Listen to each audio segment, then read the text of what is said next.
الرجیم بسم اللہ الرحمن الرحیم الحمدللہ رب العالمین والعاقبۃ للمتقین والصلاة والسلام علی نبینا وعلی آلہ واصحابہ واولادہ وبناتہ وازواجہ وجمیع ملتہ اجمعین۔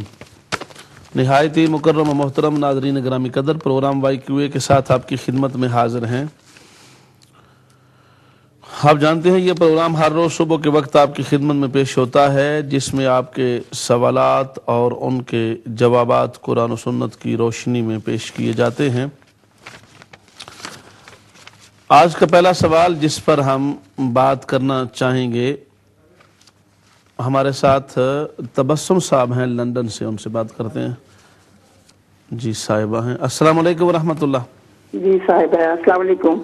السلام جی، تبسم صاحبہ فرمائیے۔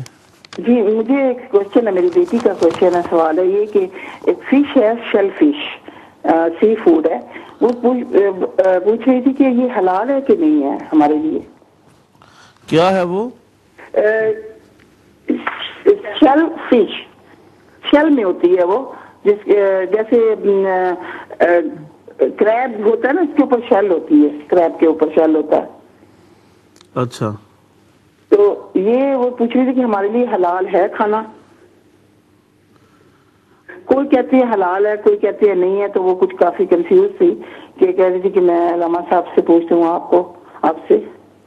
وہ جو ہے اس کا وہ جو پران کی بات تو نہیں کر رہے؟ نہیں، پران نہیں ہے یہ، لیکن پرانس بھی ہوتے ہیں، لیکن کریب لوبسٹر جیسے ہوتے ہیں وہ بھی ہوتے ہیں، اسی طرح کی یہ شیل فش ہے۔ اچھا، شیل فش ہے، شیل ہی ہوتے ہیں، شیل مطلب اس کے اوپر جو ہوتے ہیں پران، اس کے اوپر بھی شیل ہوتا ہے، پھر جو ہوتا ہے کریب لوبسٹر ہوتا ہے اس کے اوپر بھی شیل ہوتا ہے، کیونکہ شیل کے اندر ہوتے ہیں نا۔ یہ ہمارے لیے حلال ہے۔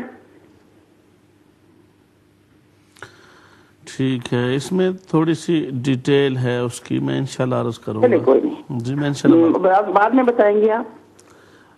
جی آپ کو جلدی نہیں ہے تو بعد میں بتا دیں؟ نہیں، کوئی جلدی نہیں، آپ بعد میں بتا دیں، بے شک آج ہی بتا دیں۔ ہاں انشاءاللہ، آپ کا پہلا سوال ہے، آج ہی بتاؤں گا انشاءاللہ۔ بہت شکریہ۔ وہ کیا ہوتا ہے؟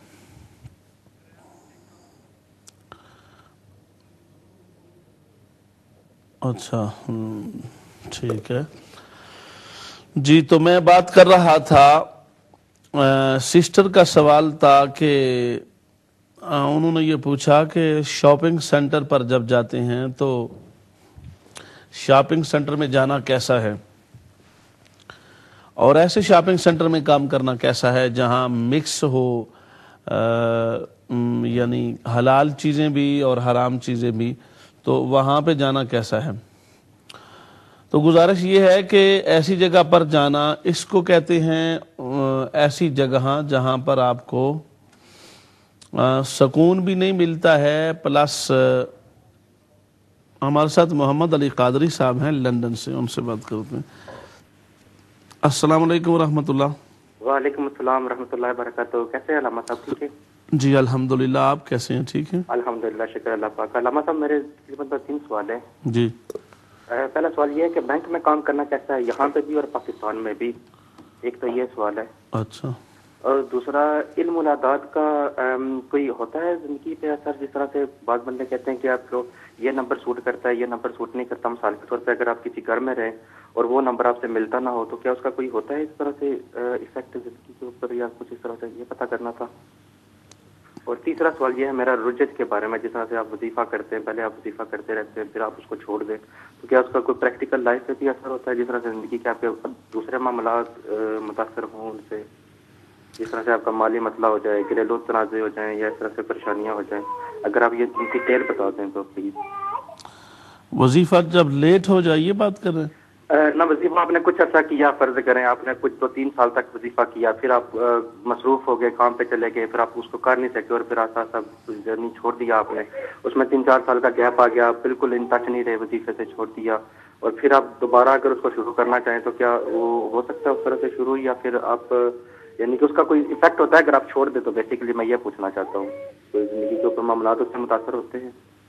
ٹھیک ہے، جزاک اللہ علامہ صاحب، اپنی خاص دعاؤں میں یاد رکھیے گا بہت انشاءاللہ۔ شکریہ۔ جزاک اللہ، اللہ حافظ۔ جی تو میں بات کر رہا تھا شاپنگ سینٹر ایسا جہاں پہ حلال اور حرام مکس ہو، ایسی جگہ پر کام کرنا علماء نے مشکوک قرار دیا ہے۔ اور مشکوک کا حکم یہ ہوتا ہے کہ اگر آپ کا بس چلے تو آپ اس شک سے دور ہو جائیں اور کسی ایسی جگہ پر کام کریں جہاں آپ کو یقین ہے۔ شک بندے کو بہت معاملات میں کمزور کر دیتا ہے۔ عملی زندگی میں شک بندے کے لیے بہت ہی نقصان دہ چیز ہے۔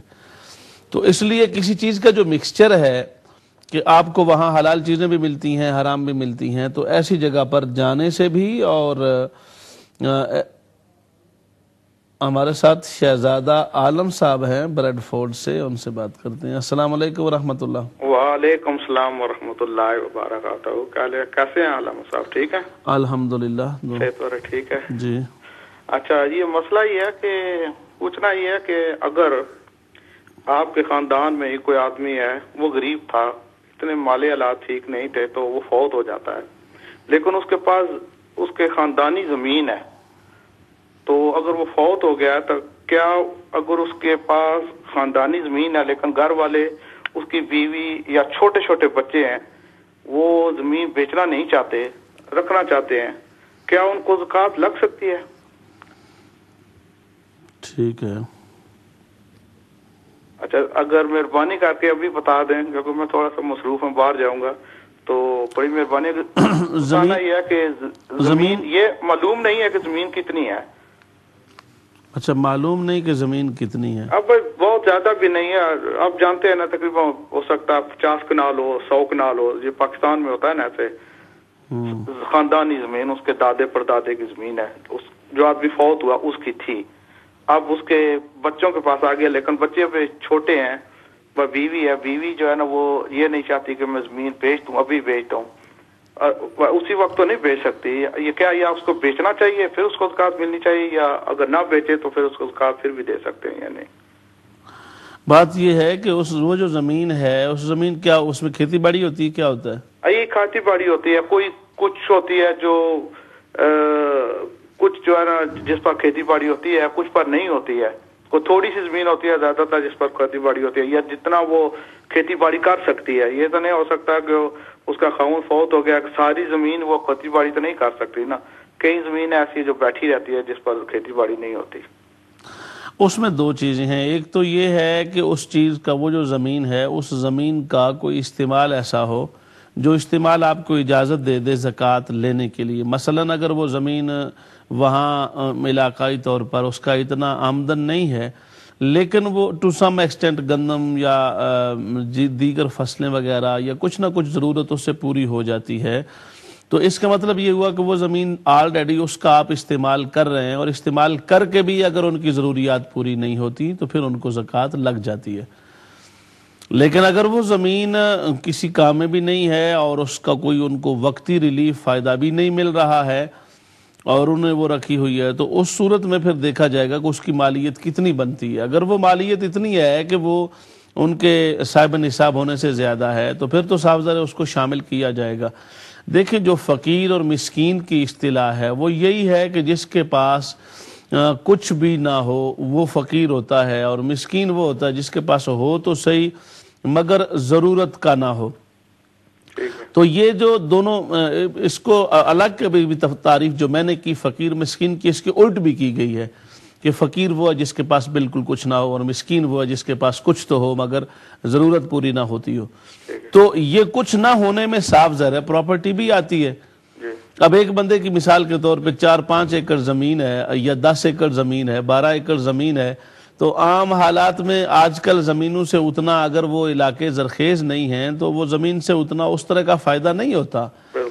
تو اس کا مطلب یہ تو نہیں ہے نا کہ وہ اس کے حالات بھی پورے نہ ہوں اور 10-12 ایکڑ زمین بھی اس کے پاس ہے، پھر ترجیحات میں اس کا لیول کم ہو جاتا ہے۔ یعنی ایک بندہ اس کے پاس، بیچارے کے پاس ایک مکان بنانے کے لیے بھی پلاٹ نہیں، زمین نہیں ہے، اور ایک ہی وہ آپ کے رشتہ دار جن کا آپ نے ذکر کیا، تو اب صاف ظاہر جس کے پاس بالکل نہیں وہ زیادہ حقدار آپ کی زکوٰۃ کا ہو گیا۔ ٹھیک ہے جی ٹھیک ہے، یہی پوچھنا تھا۔ بہت بہت شکریہ۔ السلام علیکم۔ السلام علیکم۔ تو میں بات کر رہا تھا کہ ایسی جگہ سے بھی بچنا چاہیے جو شبے والی جگہ ہو.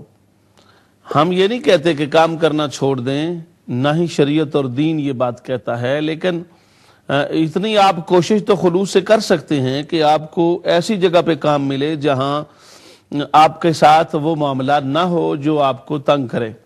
یعنی آپ کا ایک ذوق بھی ہے اور شریعت کا حکم بھی ہے، ناپاک چیز سے دور رہنا ضروری ہے.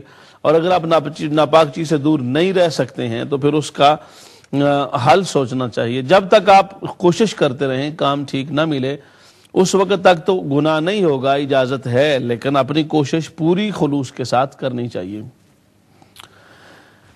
اگلا سوال تھا ہمارا تبسم صاحبہ کا لندن سے، اور ان سسٹر ہیں ہمارے ساتھ رچڈیل سے، ان سے بات کرتے ہیں. جی السلام علیکم. وعلیکم السلام. میرے 2 سوال ہیں. جی. ایک نماز کے متعلق ہے کہ جب ہم 4 رکعت پڑھتے ہیں نماز میں جی. تو آدھا اتحیات بیٹھ کے جو پڑھتے ہیں تو وہ جب پڑھتے آدھا ہے لیکن اگر پورا پڑھ لے تو پھر اس کے بعد کیا کرنا چاہیے؟ ایسے بھول کے اگر پورا پڑھ لیں تو. آپ کس نماز کی بات کر رہے ہیں؟ مثلا ہم نماز کسی نماز میں بھی جیسے زور کی نماز پڑھ رہے ہیں، اگر 4 رکعت پڑھ رہے ہیں شروع کی جی. تو اس میں آدھا اتحیات جب پڑھتے ہیں بیٹھ کے دوسری رکعت میں، ٹھیک ہے، تو وہ پورا پڑھ لیں، اگر بھول کے ایسے پورا پڑھ لیں ہاں جی، تو پھر کیا کرنا چاہیے؟ اس میں سجدہ سے ہوگا یا دوبارہ سے پھر سٹارٹ کرنا پڑے گا؟ جی ہاں، اس میں سجدہ صاحب کرنا پڑے گا. سجدہ سے اس میں کرنا پڑے گا. جی. اور دوسرا سوال میرا یہ کہ یہ جو 10 بیویوں کی کہانی پڑھاتے ہیں جی، یہ ٹھیک ہے کہ نہیں؟ ٹھیک کا تو مطلب نہیں ہے، ہم یہ نہیں کہتے غلط ہے. میں نے تو خیر وہ 10 بیویوں کی کہانی، مگر اس سے زیادہ دیکھیں کتاب پڑھنے کے معاملہ میں